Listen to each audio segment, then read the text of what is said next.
Hello guys! Magandang umaga. Welcome to our vlog. So today is September 11, 2025. So isang mainit na pagbati mula sa amin ni Marcus na nagma-mountain climbing dito sa aming bintana, dito sa Columbia, South Carolina. Yay! Ayan. So guys, today naisipan ko lang, share ko sana. Ewan ko, parang may nabasa ako na nagtatanong about sa sa naging journey ko bilang isang RN. So, paano tayo naging RN? So, simulan siguro natin sa umpisa, no? So, anyway, mamaya samahan niyo ako, no? Habang ako ay naglilinis ng bahay bilang tayo isang momshi, kailangan muna natin Guys, nakikita niyo ba yung background ko? Oh, hello sa mga kalat namin dito sa bahay. Ayan, guys. Unahin natin yan, no? Mamaya, habang ako ay, nag-ayos-ayos, nag-organize, so, at nagpapakain sa anak ko habang nagbablog, ayan, pag-usapan natin kung paano ba ako naging nurse. Para, guys, dun sa mga pala nagtatanong, sorry, sinusubo ko, ako. May breakfast siya. Dun sa mga nagtatanong, guys, kung anong agency ko. Ito sa ibang video nabanggit naman namin nun, pero ulitin ko na lang ulit. Nag-apply po ako with 2018 sa ABA. Tapos, under po ako ng Vintage Health Resources. Tapos, yung Vintage Health parang nag-merge na yun eh. So, Epic na siya ngayon. So, ayun, yun po yung aming nag-merge sila ng GHP. So, yun, under Epic po ako. Saglit lang. Malungkot siya. Kasi medyo na-delay yung breakfast niya eh. Maalas 10 na guys. Anyway, ayun, yun po Tapos, ako po, pares kami ng asawa ko. So, ulitin ko lang doon sa ibang video. Sabay kami nag-apply ng asawa ko. Pero hindi pa kami NCLEX passer noon. So, ako kasi nasa, bedside. So, na-hire ako yung asawa ko hindi. Which is good thing kasi ngayon ay na siya. Ang tawag dyan, direct hire siya kasi nandito na kami. So, direkta siyang nag-apply nung pagkadating namin dito sa US. Pero bago siya umalis, guys, linawin ko lang, nag-take na siya ng NCLEX. So, bago kami pumunta dito, nakapasa na siya. Ang tinake niya na lang dito is English test. Kasi ang akala namin, magiging siya, parang pag may green card yun or permanent resident ka na goods na yun. Pero apparently, guys, iba-iba pala ang mga rules and regulations ng mga state dito sa US. So, dito sa amin sa South Carolina, ni-require siya mag-English test. Pero yung PTE, yung parang mas easier version ng IELTS. So, accepted po siya dito. So, yun yung tinake niya. So, ayun guys. So, again, pag-uusapan natin along our vlog kung ano yung aking naging experience sa pagiging nurse ko, kung paano ako from scratch, from nagtitinda ng gulay. Nung estudyante ako guys, nung high school, nagtitinda ako ng mga gulay-gulay, bumibili kami ng nanay ko tsaka tatay ko sa palengke ng Divisoria. Nag-aangkat kami. Tapos, ayun, kasi wala akong pampakalis guys, mula kami sa sa Lusak. Ayun, as in mahirap talaga kami guys. So, may time dati na alala ko nung bata ako, wala talaga kaming maulam. Minsan, pero at least may bigas, may kanin. So, toyo ang mga ulam namin, ganyan. So, siguro iba nakaka-relate, So, ayan. Guys, na ako 36 years old 36, ano ba yun? Advance. Guys, magda-35 pa lang ako. Anyway, so ayun, mamaya share ko sa inyo hanggat sa, makarating na tayo dito sa US. So iba dyan na nagbabalak pa lang mag-pursue ng kanilang nursing career o mga estudyante. Ayan, papanood nyo sa kanila tong video. So sana kapulutan nyo ng aral or sana may ma-inspired naman ako sa aking storya ng aking buhay. So, ayun lang. So, mamaya maglilinis-linis tayo, So, ganun guys. Simulan natin sa Ay, guys, shoutout pala kay Ma'am Shiel, yung college friend ko. So, sa nursing. Ayan, naalala ko kasi kahapon, uusap-usap kami sa group chat. So, pinakita ko yung mga previous video ko sa kanila. Tapos sabi nila, hindi pa rin daw ako nagbabago. Ganun pa rin. pa rin ako sa school. So, kung mapapanood niyo yung iba kong video, medyo magulo yung buhok ko. Ngayon, medyo inayos ko na, ganyan, girls. So, ganun, simulan natin, no, sa sarili natin yung pag-organize. So, one step at a time, unti-unti. Hindi naman ako, guys, sobrang maayos or organized na tao. So, makikita niyo naman sa bahay. Pero, ganyan talaga pag may anak, guys, ha? May excuse, no? Anyway, ayan. So, hindi ako sobrang matalino. Yan, disclaimer, hindi ako, wala ring nagpaaral sa akin, guys. So, yan ay, utang na loob ko yan sa magulang ko. Eh, di ba nila ako pinaaral? Yan, ano yun, di ba, anyway, basta mamaya, i-share ko na lang sa inyo. Guys, yan ang kondisyon ng aming bahay. Sobrang kalat. Ayan. Diba? Nakaka-overwhelm sa totoo lang, no? Nafe-feel nyo ba ako sa may mga anak dyan? Pero hindi lang naman din yan sa anak ko, sa amin din yan mag-asawa. Minsan kasi sa busyness din, sa kung ano-ano mga pinagagawa sa buhay, hindi rin gawang mag-ayos. Anyway, ganyan. Parang ganun din, may relate ko, no? Sa pagiging nurse. So, sa umpisa talagang overwhelming. Sabi ko nga sa pinsan ko na nagtitake ng nursing. Kung mag-focus ka sa dami ng problema or sa hirap ng ng mga subjects mo, sa hirap ng mga kinaharap mo, kung mag-focus ka sa problema, talagang ma-overwhelm ka. Ngayon, siguro mas mabuti na natin, kunti-kuntiin or one step at a time. So, ang totoong mahirap is yung yung pagsisimula. So, pag medyo nakuha mo na siguro yung momento mo, ayan, so tuloy-tuloy na. Minsan may time talaga na parang wala kang gana or wala kang will, ganyan. Pero, ayan, darating din yung time mo na na ako kasi minsan inaantay ko lang yung sipag ko eh. Hindi sa lahat ng panahon na may ako motivation ako na maglinis. Kaya nga nanonood ako ng mga video ng mga nag-organize para ma-inspire din ako. So siguro same way din sa sa pagpa-process ng nursing natin. So hanap kayo ng mga inspirational na mga sources para ma-push kayo na simulan na or ipagpatuloy yung inyong mga pangarap. So, ganun lang din naman ako nagsimula. Sino ba naman mag-aakala, di ba? Mula lang sa hirap, tapos finally, natutupod natin yung mga pangarap natin. So, ayan. Samahan niyo ako, guys. Maglinis muna tayo, no?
So, itong kwarto na to, naghakot kasi tayo ng gamit ni mama, kaya makalat talaga siya ngayon.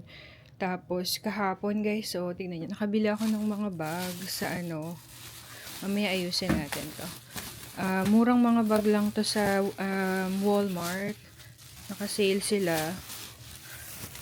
Mga $2, $4, $5, $6. Sobrang mura guys. Kaya binili ko na kasi pwede natin tong ipadala sa Pilipinas. Pang natin, regalo sa mga bata doon. Ang ganda kasi kompleto na siya. May baonan. Tapos may pencil case. Meron pang tubigan. Yung kapitbahay nga namin, binigyan namin. Mura na to. Sobrang mura na. Original niya 24. Tapos sinale nila ng 12. Tapos hanggang naging na lang siya. Kung hindi ako nagkakamali, $6 or $5. Ganyan. Kasi na siya. Tapos na yung pasokan. So, ganun naman dito. Ang dami kong binili guys. Ito naman, mga tagto $2. Mga pang kids. Tapos may nakuha din akong mga naman siya, mga pang high school, college. Ayan, ang ganda mga Reebok na brand.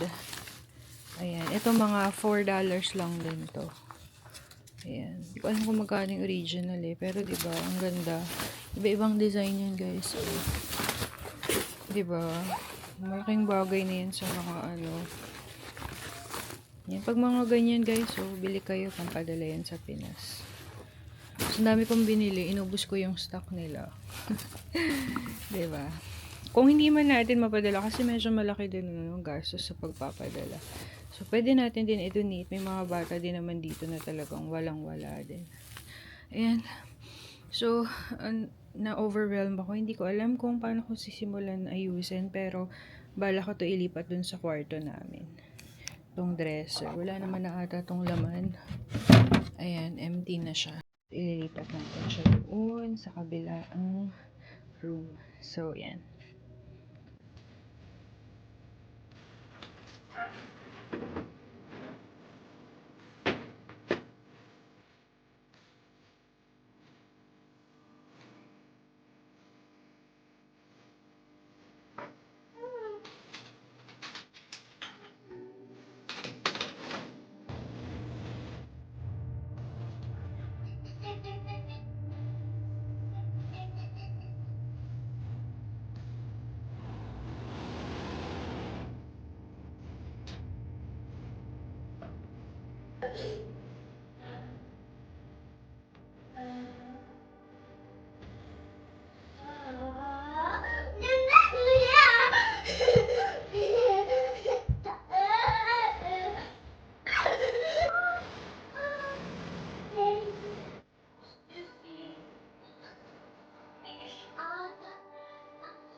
Ano ba ito? Ang bigat na nga. Ang bigat na nga. Ang bigat na nga. Nakikipag... Ay, paano ba yan? Guys, help.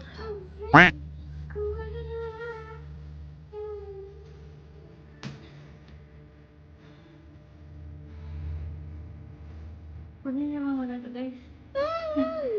Palit eh. Ang palit eh.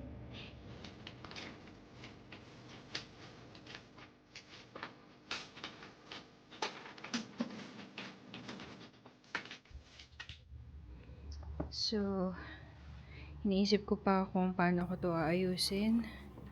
Pero baka i-arrange ko tong mga namin, cabinets. Makalagay ko to dito. So, ito nga guys, yung mga gamit namin, nasabi ko na to sa ibang vlog namin, mga galing lang yan sa Facebook Marketplace. Yan, pag nag-uumpisa pa lang kayo, huwag na kayong bumili ng mga bago, no? Kung apartment pa lang, di nyo naman sariling bahay. Para di rin kayo masyadong magastusan. Tingin kayo sa Marketplace, maraming libre sa mga curbside. Yan, iniiwan lang nila pag may gustong kumuha, edi yun. Tapos, yung iba naming gamit, binibili lang namin sa thrift stores, yung Goodwill, yung mga used na items na sobrang mura lang. Kaya kung kailangan mo siyang i-dispose, hindi ka mahihirapan. So, pwede mo ipamigay kung gusto mo, benta mo ulit, ganun. So, 'di ba? Para makatipid. So, tuloy ko na. Guys, so, ay nakakapagod. Pahinga muna tayo. Ayan, naglipat-lipat na ako ng mga, hinikot-ikot ko yung mga gamit namin. So, anyway, advice ko lang, naalala ko lang. Ganito pala ako, guys, nung nagre-review ako, dun sa mga nagpe-prepare dyan, na mag-take or may mga balak mag-take ng NCLEX. So, aray ko! Grabe naman itong mga sabunat. Saglit lang, anak. Wait lang, mahal ko.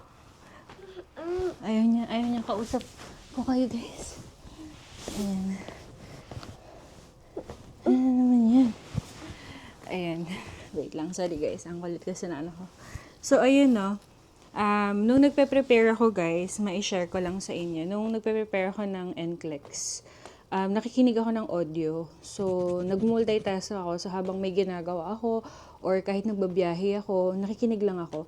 So, hindi ako masyadong nakikinig sa maraming audio. Ang pinakikinggan ko is si Mark Lemek. Pero ngayon kasi marami naman ng marami kayong option. So, search nyo lang. Ako kasi ang alam ko lang dati si Mark Lemek. Di ko alam kung applicable pa rin yung mga tinuturo nyo before. Pero, ayun, hanap kayo ng magandang audio na papakinggan nyo. Para habang may ginagawa kayo, paulit-ulit lang yun, background music ko, pagka nagbabiyahe. So, kagaya ngayon, habang naglilinis ako, nakikinig ako ng podcast ng sa Spotify, ayan, sa Spotify. So, ito yung pinakikinggan ko. Dahil nga, parang medyo interested ako sa pag-pursue ng career ko sa nurse anesthetist. Pero matagal pa naman yun. So, as early as now, nakikinig-ginig ako ito. Core anesthesia. So, ayun, ganun guys. Hanap kayo ng magandang audio. Pwede kayo mag-multitask. Tapos, pala ako guys, ang ginamit kong review is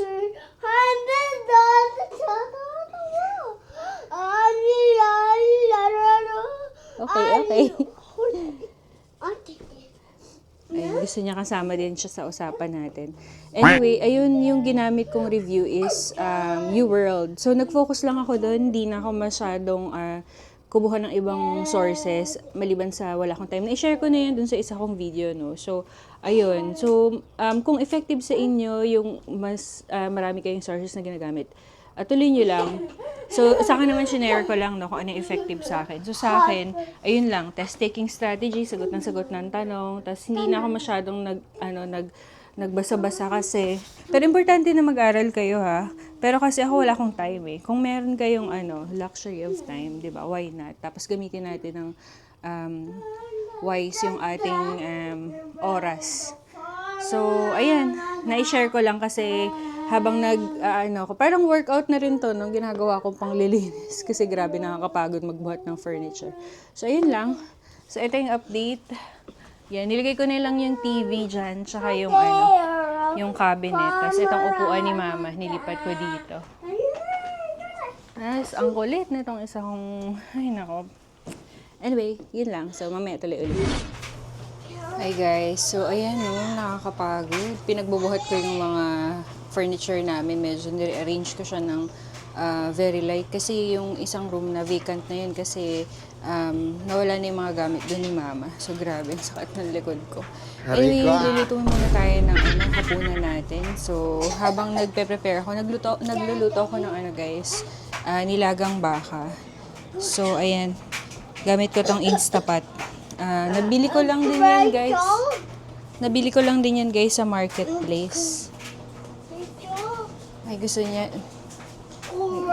i-request ng chocolate cake daw siya. Marunong na siyang marunong na siyang mag-request ng food eh.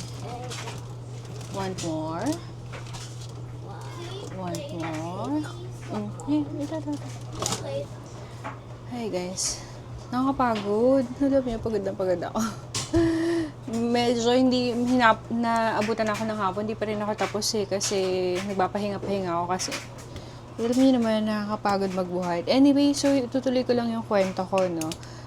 Ayun nga guys, so galing kami sa mahirap na pamilya kasi yung tatay ko, karpentero, tapos yung nanay ko, isa siyang empleyado sa isang private hospital.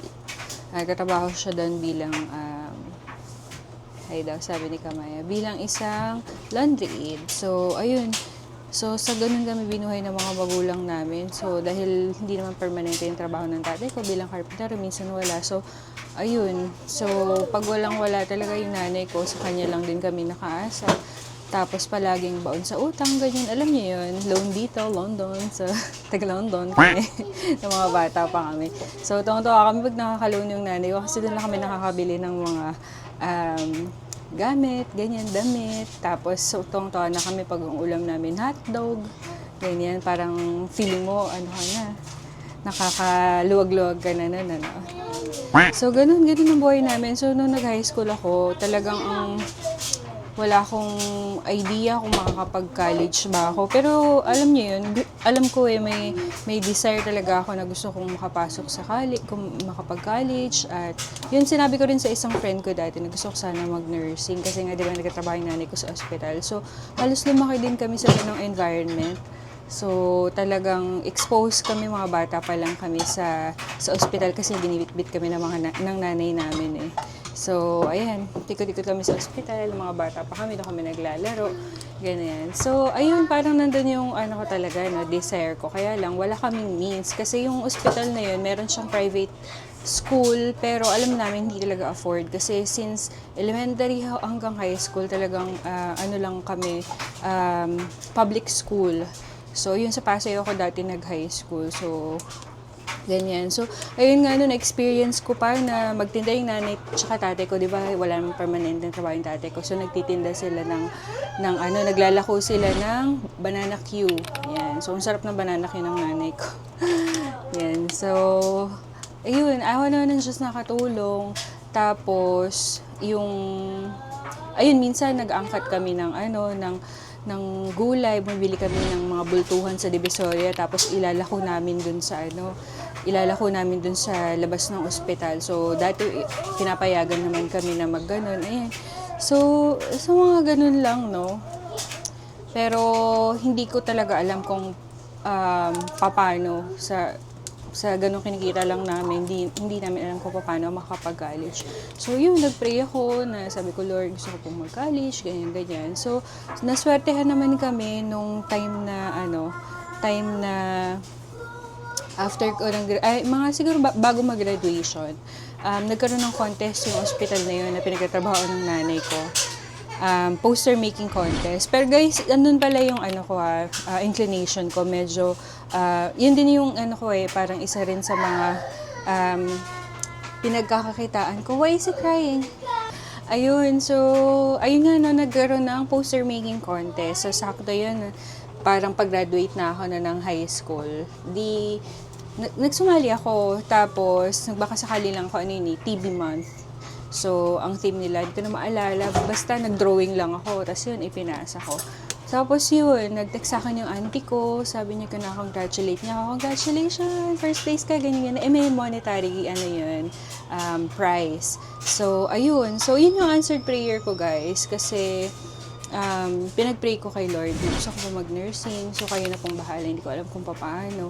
So, yung nakuha kong prize na yon is yun yung pinangbayad namin as down payment dun sa school.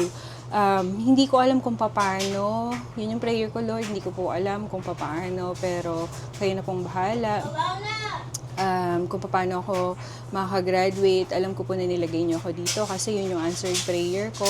Tapos, kayo nang bahala. Lahat pinagpasa Diyos ko na. And awa naman ng Diyos, ayun, nakagraduate naman ako. Malaking pasasalamat ko sa alma mater ko, dun sa Manila Adventist College pa yun eh. So, ayan, inalaw nila ako na mag-study now, pay later. Kasi yung nanay ko doon naman, worker siya. So, kinakaltas sa sweldo. Pero since wala nga, di ba, nakukuhang halos zero balance yung nanay ko sa sweldo niya kasi sa dami ng loan, mga utang, ganyan. So, talagang bago mabuno yun, ay grabeng katakot. Graduate na lang ako, guys, ng college. Napakarami pa naming utang. Pero, di ba, awa naman ng Diyos, di ba? yeah, nakagraduate din tayo, diba? So, ayun. So, tinulungan ko lang din yung sarili ko. Nagtatry ako ng mga sideline para kumita, mga ganun. Basta yung related sa skills ko, like arts and craft, mga ganyan. So, kung ano-ano lang, nagtry ako mag-wedding organizer. Ayan. So, tapos mga debut, mga ganyan. Pasalamat naman ako kahit iilan-ilan yan. May mga nagtitiwala kasi para sa akin, babayaran ka ng 5,000. Diba? Para sa estudyante, malaking bagay na yun. Diba? So, buti ni Lord kasi, diba, all throughout, tsaka yung mga kaibigan ko, diba? Yung mga nanlilibre, diba, mga ganyan. Parang hindi ko na feel dati na parang, kasi syempre yung mga private, no, medyo yung mga classmate ko is may mga means sila. So, yung mga naging kaibigan ko talagang naintindihan nila yung sitwasyon ko. Tapos, ayun, pasalamat ako kasi, diba, parang kahit wala kang, kunwari pang kain sa labas, ganyan, o kaya pambili ng Starbucks, nakaka-experience ko yun kasi yung mga kaibigan ko mababait sila. So, ayan, thank you guys. Ayan, hanggang ngayon magkakaibigan pa rin kami. So, naalala ko kasi, wala lang guys. Anyway, so ayun, 'di ba? Ang sarap balikan kasi 'di ba? Ayun, magandang experience 'yun para sa akin kasi talagang napagtibay nun yung aking faith at a very young age. Talagang ayun, pinagpasa Diyos ko na hanggang ngayon, guys. So sa lahat ng struggles na pinagdadaanan. Iyak ako. Sorry. Wait lang. Ayan.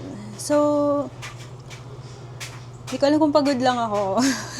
Naiyak ako sa pagod. Pero hindi guys, pero ganun talaga, totoo yun. So, sa lahat ng mga pagsubok o mga struggles, talagang minsan talaga, pag sa'yo sa sarili mo, alam mo na hindi mo kaya, ipagbasa Diyos mo lang. So, huwag kayong mawala ng pag-asa kasi, 'di ba? Sino ba naman mag-aakala, 'di ba? Yung dating walang alam mo, isa rin sa mga nakakapagpa-motivate sa akin, guys, is yung may mga tao rin talaga na nagsasabi na hindi mo 'yan kaya, ganito ka lang, ganyan. Yung 'di ba? Nakakapagpa-motivate din 'yun sa akin na parang patunayan na nagpapasalamat din ako dun sa mga taong walang believe, may ganon. Yung syempre, di man maiwasan talaga, kasama yan. Siguro kayo din, may mga ganyan ka-experience. May mga tao talaga sa buhay natin darating na hindi lahat supportive. Pero yung mga taong yan is, tignan nyo as inspiration para lalo pa tayong lumaban, magpatuloy. So, di ba, kung lahat is smooth, kung lahat ay masaya, kung lahat ay supportive, di ba, minsan, hindi mo rin ma-appreciate yung other side, di ba? So, kasama talaga yan. So, yun nga yung sinabi ko sa mga nakaraan kong video. So, nagiging mas matamis lalo yung mga nagiging achievements mo or yung success kapag talagang pinaghirapan mo. So, ayun. Pero hindi ko naman yun kinikredit sa sarili ko dahil napakaraming taong tumulong sa akin, yung mga magulang ko, yung mga kamag-anak namin, mga kaibigan ko, ayan. So, hindi ko na may isa-isa lahat, pero yung journey ko sa pagiging nursing talaga, yan ay, napakagandang experience na maging negative man yung experience ko before, turns out to be positive, so in a good way. So ganun lang, yung perspective mo is babaguhin mo lang siya. So wag iwasan nyo na mag-dwell dun sa mga negative na bagay. So may mga bagay talaga guys na hindi natin makokontrol. So dun na lang tayo sa bagay na kaya natin kontrolin. So yun, pagsumikapan natin, ganyan. Tapos yun, humingi tayo ng tulong, ayan. So yan, 'di ba? Wag mo na i-down yung sarili mo, 'di ba? Kung dina-down ka na ng ibang tao, tulungan mo yung sarili mo para umangat. So ayan. Tapos piliin niyo din yung mga kaibigan niyo kung nasa maling circle kayo, 'di ba? Bakit ba nandun na tayo? Anyway. So yun lang, share ko lang